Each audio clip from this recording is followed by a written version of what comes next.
একটি দুঃখী মায়ের গল্প। আর আজকে আপনাদের সাথে কার পরিচয় করাই দিব। সম্পূর্ণ একটি অন্যরকম ভিডিও, একটি আলাদা বলতে পারেন সম্পূর্ণই ব্যতিক্রম কথা আপনাদের সাথে আজকে শেয়ার করব। আসসালামু আলাইকুম এভরিওয়ান, কেমন আছেন সবাই? এই যে দেখেন আমরা হচ্ছে ছাদে যাচ্ছি, আর এই যে জুতা পরাই দিচ্ছে আমার বড় ছেলে আমার বড় মেয়েকে।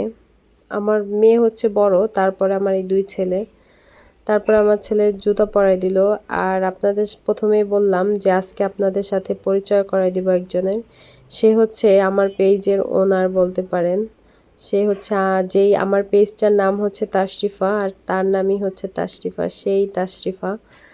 সে আমার বড় মেয়ে, আর সে কিন্তু দেখেই বুঝতে পারছেন সে সবার মতো না। তার কি বলবো, তার জীবনটা আল্লাহ এরকম বানিয়েছে। হয়তো আমাদেরও এখানে কিছু ভুল ছিল, কারণ আমার মেয়েটা তো আর জন্মগত এরকম না। সে মাথায় আঘাত পেয়েছিল, তার মাথায় ব্রেনের অক্সিজেনের কারণে তার ওই সময় খিঁচুনি হয়ে যায়। তারপরে তাকে আমরা আইসিইউতে রাখছিলাম 17 দিন। ওখান থেকে দেশের বিভিন্ন জায়গায় চিকিৎসা করছি, ইন্ডিয়াতেও বেলুড়ে মাদ্রাসায় বহু জায়গায় আর কি ট্রিটমেন্ট করছি। যাই হোক, লাস্ট তারপর তাকে থেরাপি করতে করতে এই পর্যন্ত আসলাম।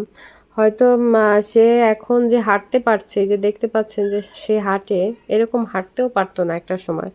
সে হামাগুড়ি দিয়ে চলতো, এখন আলহামদুলিল্লাহ সে এখন হাঁটতে পারে। আমি তাকে মিরপুর 14-তে ছিলাম, তারপরে মিরপুর 14 সিআরপিতে, তারপরে সাভার ছিলাম আমি 8 বছর 7-8 বছর, ওখানেও আমি সাভার সিআরপিতে থেরাপি নেই। থেরাপি করে করে এখন আলহামদুলিল্লাহ হাঁটে, একটু নিজেরটা নিজে কিছু করতে পারে, মানে নিজেরটা যতটুকু দরকার হয় মোটামুটি চলতে পারে। আর আগে এতটুকু আগে পারতো না, সবই আল্লাহর ইচ্ছা, ট্রিটমেন্ট মাত্র ওসিলা। যাই হোক আলহামদুলিল্লাহ।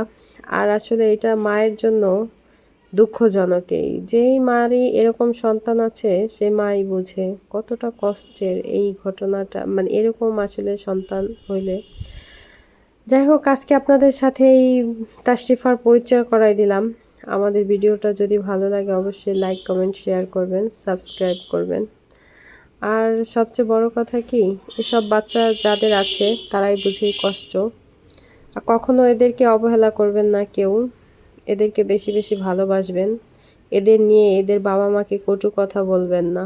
অনেকেই বলে জানেন, আমি অনেক শুনেছি, এজন্যই বললাম এদেরকে নিয়ে কখনো কটু কথা বলবেন না, এদের বাবা মাকে কষ্ট দিবেন না।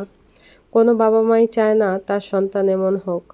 আর আপনি কি পারবেন আপনার নিজের হাতে একটি সন্তান বানাতে? পারবেন না। আল্লাহ মানুষকে নিঃসন্তানও রেখেছে, আল্লাহই তো দিয়েছে বলেন, যেমনই হোক না কেন।